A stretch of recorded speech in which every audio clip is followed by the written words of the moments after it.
दर्शकों को जय ज्योति, जय भीम, जय भारत। वंचित आवाज में आपका स्वागत है। वंचित आवाज ये वंचितों का आवाज है। आज हमारा चर्चा का मुद्दा है, भारत सरकार ने एक रिव्यू पिटीशन दाखिल किया सुप्रीम कोर्ट ऑफ इंडिया में एक जजमेंट के खिलाफ। वो जजमेंट था 9 जनवरी 2015 को, जो सुप्रीम कोर्ट ने बैंकिंग सेक्टर में रिजर्वेशन इन प्रमोशन के ऊपर समर्थन करते हुए जजमेंट दिया, जिसके ऊपर भारत सरकार ने रिव्यू पिटीशन दाखिल किया। इसके खिलाफ में राष्ट्रीय मूल निवासी बहुजन कर्मचारी संघ नाम के संगठन और उनके राष्ट्रीय महासचिव ने एक स्टेटमेंट दी कि वो इसके ऊपर आंदोलन करेंगे। क्या है इसके पीछे का मकसद, हम जानेंगे। किशोर बोरिचा जी राष्ट्रीय मूल निवासी बहुजन कर्मचारी संघ के नेशनल जनरल सेक्रेटरी है। बोरिचा जी, वंचित आवाज में आपका स्वागत है। Thank you. हम मेन सब्जेक्ट में उतरे से पहले आपके आरएमबी केस का जो मेजर पॉलिसी है वो दर्शकों को बताइए। ये संगठन पूरे देश में निजीकरण और प्राइवेटाइजेशन का विरोध करेगा पूरी तौर से। मतलब इसमें कोई पार्शियली प्राइवेटाइजेशन का कोई मुद्दे की गुंजाइश नहीं है। ये पूरी तरह से संपूर्ण तरीके से निजीकरण के विरोध में खड़ा होगा।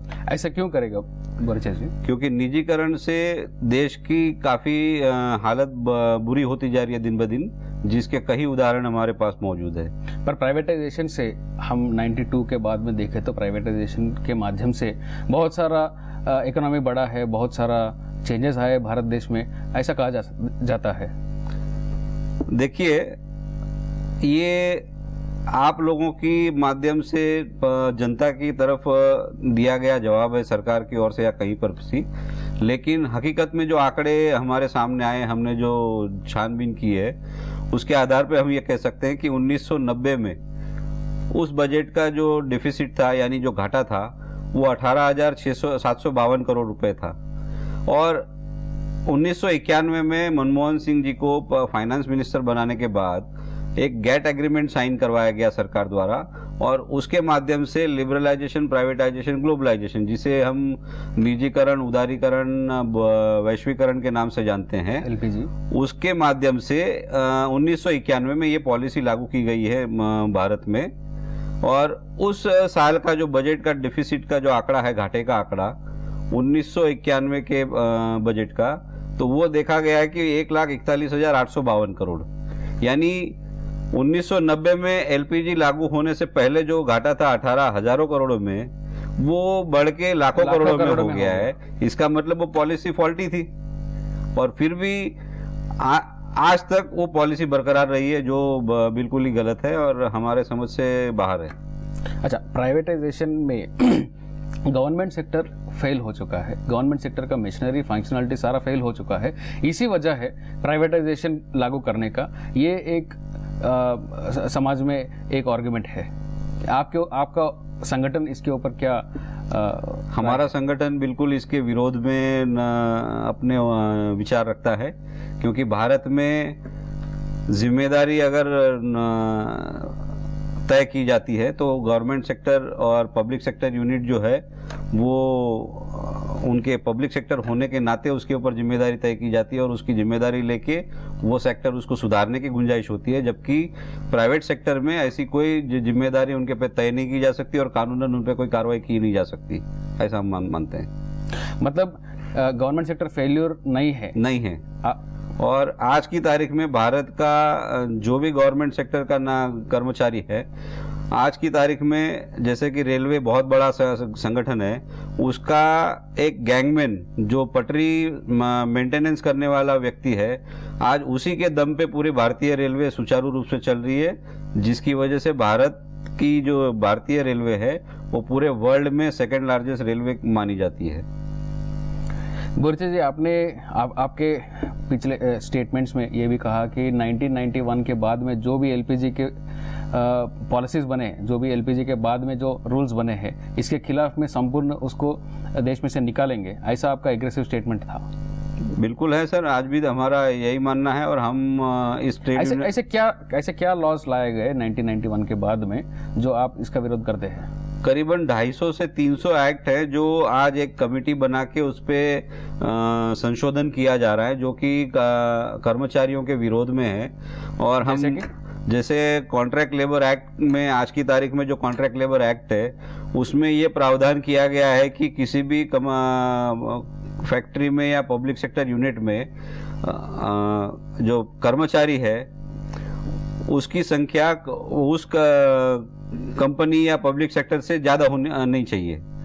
लेकिन आज की तारीख में आप देखेंगे तो पब्लिक सेक्टर यूनिट में कर्मचारी की संख्या कम होती जा रही है और कॉन्ट्रैक्ट के जो कर्मचारी है उनकी संख्या बढ़ती जा रही है। दूसरा और अहम मुद्दा ये है कि पब्लिक सेक्टर यूनिट में जो काम सीजनल तौर पे होते थे, जो नैमित्तिक मतलब टेम्पररी बेस के जो काम होते थे, सिर्फ वही काम कॉन्ट्रैक्ट लेबर कॉन्ट्रैक्ट के आधार पे दिए जाने चाहिए, बजाय उसके आज की तारीख में जो रेगुलर तरह के जो काम है, मसलन म्यूनिसिपल कॉर्पोरेशन में जो सफाई के काम है और रेलवे में जो कैटरिंग और टूरिज्म में भी हम आउटसोर्सिंग, ऑफिस में भी जो आउटसोर्सिंग है वो रेगुलर काम है, वो सीजनल काम नहीं है। उसके बावजूद उसको लाया गया है कॉन्ट्रैक्ट को वहां पर, जो काफी गलत है। आउटसोर्सिंग और कॉन्ट्रैक्ट एम्प्लॉयज जो है, आप उनके खिलाफ में है या नहीं? हम उनके खिलाफ नहीं है, उनका शोषण हो रहा है और उस शोषण को रोकने के लिए संगठन काम करेगा और करना चाहता है। ये प्राइवेटाइजेशन क्या लीगल है या कॉन्स्टिट्यूशनल है? नहीं, ये पूरी तरह से असंवैधानिक है। कॉन्स्टिट्यूशन के आप अगर अध्ययन करें तो आर्टिकल 39 बी के तहत भारत में कमाया हुआ धन भारत के नागरिकों के उत्थान के लिए और उनके सुचारू रूप से जीवन निर्वाह के लिए इस्तेमाल किया जाना चाहिए, ऐसा स्पष्ट लिखा है। और आर्टिकल 39 सी ये कहता है कि भारत की जो पब्लिक सेक्टर यूनिट और जो संपत्ति है, जो गवर्नमेंट की जो संपत्ति है, जो गवर्नमेंट पब्लिक सेक्टर यूनिट्स है, जो नवरत्न के नाम से जाने जाते हैं, वो किन्हीं लिमिटेड पूंजीपतियों के हाथ में ना चली जाए और जिससे कि देश को फिर से गुलामी की ओर जाना पड़े। उसके बावजूद निजीकरण किया जा रहा है इन दोनों आर्टिकल का उल्लंघन करते हुए। गुरुजी जी, मैं एक आम आदमी हूँ। अभी आम आदमी होते हुए मैं जब मेरा काम करने के लिए गवर्नमेंट ऑफिस में जाता हूँ, मुझे बस इतना ही आश्वासन रहते हैं कि मेरा काम होना चाहिए और मैं जिस काम पर गया वो काम जल्दी से होना चाहिए, अच्छा होना चाहिए और मेरा भलाई होना चाहिए।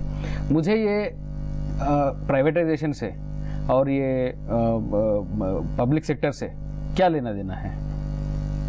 मुझे तो काम अच्छा होना है, पर आप तो जो काम अच्छा होता है जो प्राइवेटाइजेशन से, उसके खिलाफ में आप है और आप काम करते नहीं हैं, तो मेरा नुकसान होता है ना इसमें? नहीं, ये बिल्कुल गलत राय है आपकी, क्योंकि इसमें कर्मचारी और गवर्नमेंट सेक्टर के जो काम करने वाली मशीनरी है उसको सही तौर पे इस्तेमाल नहीं किया जाता, सही तौर पे उनसे काम नहीं लिया जाता, उसके लिए वो बिल्कुल जिम्मेदार नहीं है। ऊपर से जो ब्यूरोक्रेट्स है उनके प्रेशर के माध्यम से ये सारी चीजें देश में काफी फैली हुई है। लेकिन हम उम्मीद करते हैं कि हमारे ट्रेड यूनियन के माध्यम से इस जो मसले को सुलझाने के लिए हम हमारे कर्मचारियों में सुधार लाने की पूरी कोशिश करेंगे। फिलहाल अब वक्त है एक छोटा सा कमर्शियल ब्रेक का। हम जल्द लौटेंगे, हमारा चर्चा जारी रखेंगे वंचित आवाज में।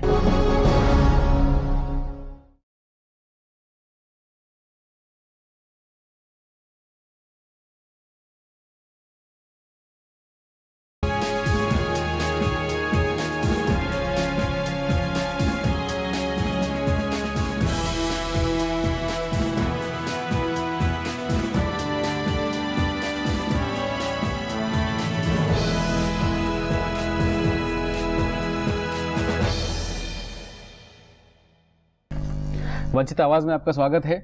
बोरिचा जी, हम डिस्कस कर रहे थे कि आपके राष्ट्रीय मूल निवासी बहुजन कर्मचारी संघ के पॉलिसी के ऊपर आपका नेक्स्ट पॉलिसी क्या है, खास मुद्दा?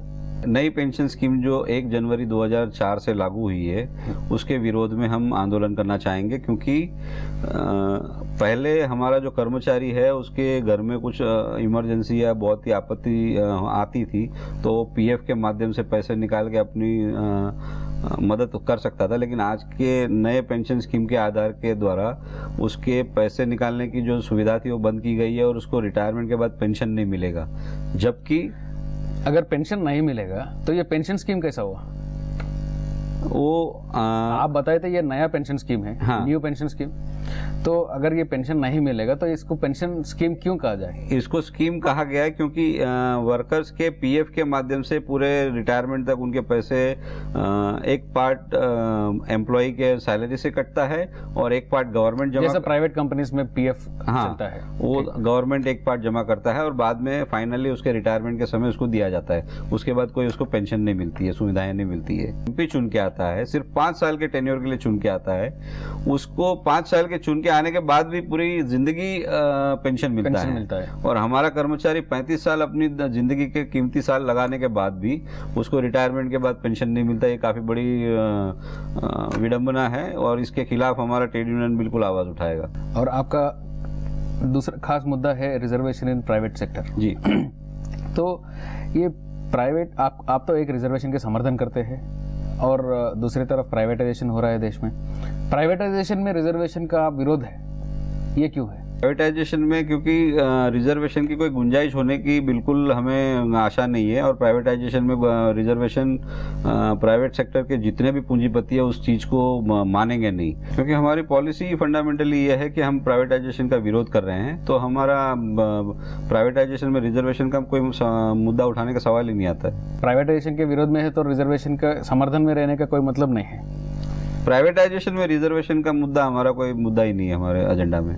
प्राइवेटाइजेशन तो दुनिया भर होता है, केवल भारत में नहीं। तो आप प्राइवेटाइजेशन फेल हुआ ये कहने के पीछे आपके पास क्या लॉजिक है? क्या कुछ डेटा है या कुछ आप ऐसी एक हाइपोथेसिस में बात कर रहे हैं? नहीं, बिल्कुल डेटा है हमारे पास। पूरे भारत में हर पब्लिक सेक्टर जो भारत का है और प्राइवेट सेक्टर भी है, देखेंगे आप उसमें पूरी भारत में सफाई कर्मचारी का जो वर्ग है वो डाउन टोडन पीपल, जैसे हमारे समाज से लोग आए हैं सफाई कर्मचारी, और 100% उसका प्राइवेटाइजेशन किया गया, जिसका उसके साथ काफी जाति और शोषण हो रहा है। उनको जितना उन्होंने मेहनत किया है, जितना वो काम कर रहे हैं, उसकी मात्रा में उनको तनख्वाह नहीं मिलती है।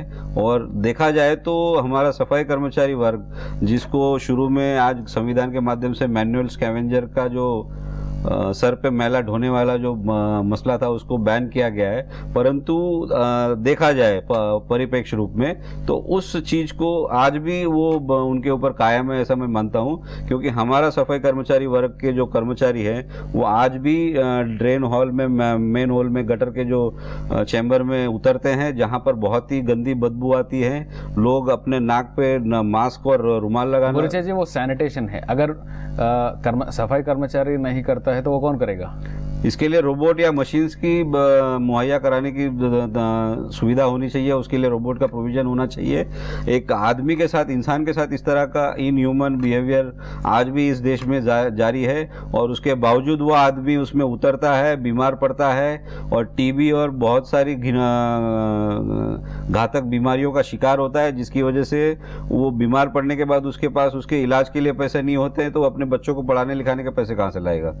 खुद अपने बचाव के लिए वो पैसे खर्च करने के लिए लायक नहीं है इस प्राइवेटाइजेशन के माध्यम से। इसलिए हम प्राइवेटाइजेशन का पुरजोर विरोध करते हैं। अब तक प्राइवेटाइजेशन कितने डिपार्टमेंट्स में किया गया और कौन से डिपार्टमेंट्स में प्राइवेटाइजेशन के खिलाफ में आप है, या आप कंप्लीटली प्राइवेटाइजेशन के खिलाफ? हम टोटली प्राइवेटाइजेशन के खिलाफ है। और डिपार्टमेंट की अगर पूछी जाए तो पूरे भारत में सफाई कर्मचारी का जो काम है वो पूरी तरह से प्राइवेटाइज किया गया। इसको आप आंकड़ों के तौर पे देख सकते हैं। रेलवेज में 99% सफाई कर्मचारियों का पूरा कॉन्ट्रैक्ट दिया गया है, और उसके बावजूद जो सफाई कर्मचारी 15,000 की तनख्वाह लेता था, उसको आज 3,000 या 1,500 में तनख्वाह लेके काम करना पड़ रहा है। ये बहुत बड़ा शोषण है और वो भी सरकार के देखरेख में हो रहा है। ये सफाई कर्मचारी का जो मौलिक अधिकार है उसका उल्लंघन है। तो ये देश में केवल राष्ट्रीय मूल निवासी बहुजन कर्मचारी संघ ही नहीं, दूसरे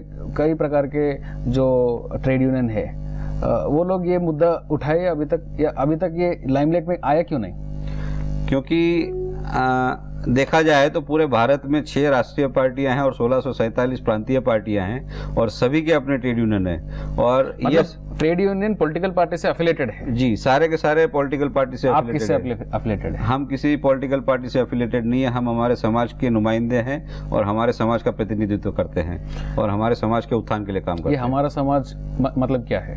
हमारा समाज यानी मूल निवासी, जो भारत के मूल निवासी 85% जो मूल निवासी वर्ग है उसको हम रिप्रेजेंट करते हैं। कौन है वो लोग, डिफाइन करिए। ये SC ST OBC माइनॉरिटी, मतलब आपके ट्रेड यूनियन केवल SC ST OBC माइनॉरिटीज का है? जी ठीक है। आपने SC ST OBC माइनॉरिटीज का representation, I mean OBC representation के ऊपर भी आपने कई हमारा एक मुद्दा OBC के रिप्रेजेंटेशन के ऊपर है, क्योंकि भारत में जाति आधारित जनगणना नहीं होने की वजह से OBC को उनकी संख्या के अनुपात में आरक्षण नहीं दिया जा रहा है। बोरिचा जी, फिलहाल अब वक्त है एक छोटा सा कमर्शियल ब्रेक का। हम जल्द लौटेंगे, वंचित आवाज में चर्चा जारी रखेंगे।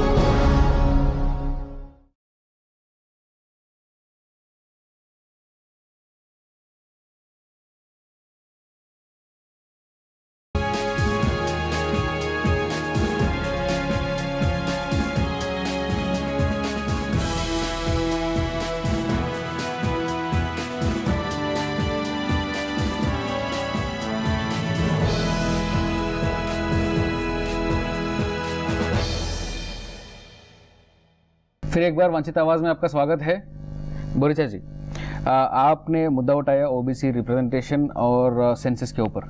क्या है ये OBC रिप्रेजेंटेशन और सेंसस, और आपका डिमांड क्या है?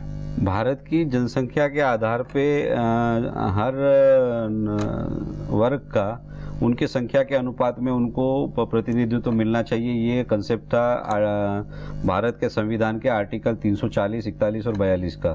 340 के माध्यम से OBC को उनके संख्या के अनुपात में आरक्षण यानी प्रतिनिधित्व देना चाहिए था, जो आज तक उनको नहीं मिला है। वो संख्या के अनुपात में हमारे आंकड़ों के अनुसार और कई सरकारी आंकड़ों के अनुसार 52.5% होने के बावजूद उनको सिर्फ 27% आरक्षण दिया गया है, वो भी सिर्फ नौकरी में, ना ही प्रमोशन में।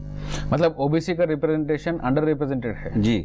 अच्छा, तो ये इसका सेंसस से क्या रिलेशन है? आप सेंसस का डिमांड क्यों कर रहे हो? क्योंकि सेंसस के माध्यम से उनका अगर प्रॉपर आइडेंटिफिकेशन होता है, प्रॉपर उनका जस्टिफिकेशन होता है, तो ये देखा जाएगा, ये साबित हो जाएगा कि OBC का जनसंख्या भारत में 52.5% है, उसके बावजूद उनको उनकी संख्या के अनुपात में 27% ही प्रतिनिधित्व का अधिकार मिला है, जो कि गलत है। और बाकी का जो 23% प्रतिनिधित्व है वो अन्य लोग यानी जो जनरल कास्ट, जो जिनको कहा जाता है, जो सवर्ण लोग हैं, उनको मिलता है। प्रतिनिधित्व का जो मुद्दा है वो फंडामेंटल राइट है, ना कि कोई रिव्यू करने वाला मामला है जिसके ऊपर बार बार टीका टिप्पणी की जाती है। प्रमोशंस में भी आपको रिजर्वेशन चाहिए, क्या इससे मेरिट का कॉम्प्रोमाइज नहीं होता है? आपको तो नौकरी तो रिजर्वेशन में मिलता है और उसके बाद में प्रमोशन में भी रिजर्वेशन क्यों चाहिए? ये रिजर्वेशन जो है वो मेरिट आधारित नहीं है, बल्कि एक प्रतिनिधित्व का अधिकार है जो संविधान के माध्यम से दिया गया है, और मेरिट उससे कोई इफेक्ट नहीं होती है। इसके पास आपका कुछ लॉजिक है ये बताने का, या आपके पास कुछ एविडेंस है ये मेरिट नहीं होता है? क्योंकि जनरल आदमी जो है वो कहाँ जाएगा? 49% तो रिजर्व हो गया, अभी उसको कम्पीट करना किधर होगा? एक तो जॉब मिलना मुश्किल होगा, जॉब मिलने के बाद में प्रमोशन के लिए भी अगर रिजर्वेशन के लाइन में लग गए तो जनरल आदमी जिसके पास रिजर्वेशन नहीं है वो कब सीनियर बनेगा? ये इसी तरह की भ्रांतियां फैलाई गई है, जैसे आप जैसे सुशिक्षित वर्ग के लोगों को भी ये राय बनाई है आपने। हमारा ये कहना है कि इसको बिल्कुल साफ तौर पे लोगों में ये बात पहुंचनी चाहिए, क्योंकि भारत में 85% लोग SC ST OBC और माइनॉरिटी है, और सबके अपने अपने दायरे हैं। 15% जो लोग हैं शेड्यूल कास्ट शेड्यूल ट्राइब के, वो 15% के दायरे के भीतर ही रहते हैं, वो कोई किसी जनरल का हक नहीं मारते हैं। 52.5% OBC जो है वो 52.5 के बजाय उनको 27% ही दिया गया है, उनके 23% कम करके जनरल वालों को दिए जा रहे हैं, ना कि हमारे। और कोई भी किसी का हक नहीं मार रहा है, सब अपने अपने दायरे में रह के रिजर्वेशन का बेनिफिट, जो प्रतिनिधित्व का अधिकार है, वो मिल रहा है लोगों को। और ये आगे तक जो प्रमोशन में भी ये बरकरार है, क्योंकि 100 करोड़ की आबादी में 7.5% जो SC/ST के लोग हैं वो अपने दायरे में प्रमोशन और रिजर्वेशन लेते हैं, रिक्रूटमेंट में रिजर्वेशन लेते हैं। 52.5% OBC के बजाय वो 27% में सीमित किए गए हैं, जबकि 15% लोग जो सवर्ण कहे जाते हैं वो 15% के बजाय बाकी का जो बचा हुआ 50% है वो सारा वो उनके हक में जाता है। आंकड़े उपलब्ध है? बिल्कुल उपलब्ध है। एक छोटा सा रिसर्च किया जिसमें मुझे पता चला कि हजारों ट्रेड यूनियन है भारत में। हजारों ट्रेड यूनियन हर एक डिस्ट्रिक्ट में, डिस्ट्रिक्ट लेवल से लेकर नेशनल लेवल तक हजारों ट्रेड यूनियन है। आप इतने ट्रेड यूनियन रहने के बावजूद भी आप RMBKS क्यों बने? क्योंकि देखिए पूरे भारत में जैसे आपने अपने आंकड़े के हिसाब से स्टडी किया तो आपको पता होगा कि राष्ट्रीय पार्टियां 6 हैं और 1647 प्रांतीय पार्टियां हैं, और इन सारी पार्टियों के अपने अपने ट्रेड यूनियंस हैं। और उसके बावजूद प्राइवेटाइजेशन हुआ और प्राइवेटाइजेशन पे रोक नहीं लगाई गई। पब्लिक में इन ट्रेड यूनियन की भूमिका ये रही कि हम प्राइवेटाइजेशन का विरोध करेंगे, लेकिन अंदर से उन्होंने प्राइवेटाइजेशन का समर्थन किया, जिसके ये एग्जाम्पल्स है प्राइवेटाइजेशन की। 97 तक 39 पब्लिक सेक्टर यूनिट जो प्राइवेटाइज किए गए उनके आंकड़े हम आपको बताना चाहेंगे। 39 पब्लिक सेक्टर यूनिट जो है भारत के, जिनकी वैल्यू 1,78,391 करोड़ रुपए थी, वो 94,643 करोड़ में बेची गई, यानी बिल्कुल पानी के मोल बेची गई है। इसी तरह पैराडिप फॉस्फेट करके एक जुआरी कंपनी थी, पब्लिक सेक्टर यूनिट थी भारत की, जो जुआरी मसूल नाम की प्राइवेट कंपनी को बेचा गया परचेसर को, जिसकी वैल्यू 670.69 करोड़ थी, वो सिर्फ 151.7 करोड़ में बेची गई, जबकि उसकी बैंक बैलेंस ही 303.8 करोड़ थी। बाल्को कंपनी का एक्चुअल वैल्यू था 3,300 करोड़ और 6,550 करोड़ जो बैंक बैलेंस था उसको सिर्फ 510 करोड़ में बेचा गया। आप जो कहे इसका मतलब है 510 करोड़ में बेचे जी, और 6,550 करोड़ तो उसकी 6,550 करोड़ की उसकी बैंक बैलेंस थी, मतलब 6,000 करोड़ फ्री में दे दिया। ये बांटा जा रहा है, मतलब ये बेचा भी नहीं। अब आप इससे अंदाजा लगा सकते हैं कि देश में इस तरह की जो ये इतने सारे पैसे जो है बर्बाद किए जा रहे हैं, इससे पब्लिक सेक्टर का फायदा हो रहा है या प्राइवेट सेक्टर का फायदा हो रहा है? सारे होने के बावजूद भी ट्रेड यूनियंस कोई मुद्दा उठा नहीं। आज तक किसी ट्रेड यूनियन ने ये किसी भी पब्लिक को जानकारी नहीं दी है। क्या आप ये डेटा पब्लिश करें पब्लिक को? बिल्कुल। बोरेचा जी, मैं आपको याद दिला दूं कि आप एक गवर्नमेंट एम्प्लॉय है अभी फिलहाल वर्तमान में जी, और आप ये गवर्नमेंट के ऊपर कमेंट कर रहे हैं। मैं सबसे पहले मूल निवासी व्यक्ति हूं और मेरे समाज के प्रतिनिधित्व के माध्यम से मैं सरकारी नौकरी में मुझे नौकरी मिली है, तो मेरा दायित्व है कि मैं अपने समाज के प्रतिनिधित्व को पहले निभाऊं, और मुझे नहीं लगता है कि मैं कोई गलत बात कह रहा हूं, और संविधान के आर्टिकल 19 के तहत मुझे पूरा अधिकार ये है कि मैं अपनी बात रखूं, और यहाँ मैं सरकार की खिलाफ नहीं बात कर रहा हूं, बल्कि नीतियों के खिलाफ बात कर रहा हूं जो देश के विरोध में है, और इसको सुधारा जाए, ये हमारी बात मैं कंसर्न अथॉरिटी तक पहुंचाना चाहता हूं ट्रेड यूनियन के माध्यम से। आज के वंचित आवाज के कार्यक्रम में आए और आपके राष्ट्रीय मूल निवासी बहुजन कर्मचारी संघ के कई पॉलिसीज के ऊपर आपने आपके बात दर्शकों से शेयर किया, बहुत बहुत धन्यवाद। अगले हफ्ता हम फिर लौटेंगे एक खास मुद्दे लेकर वंचित आवाज में। जब तक दर्शकों को जय ज्योति, जय भीम, जय भारत।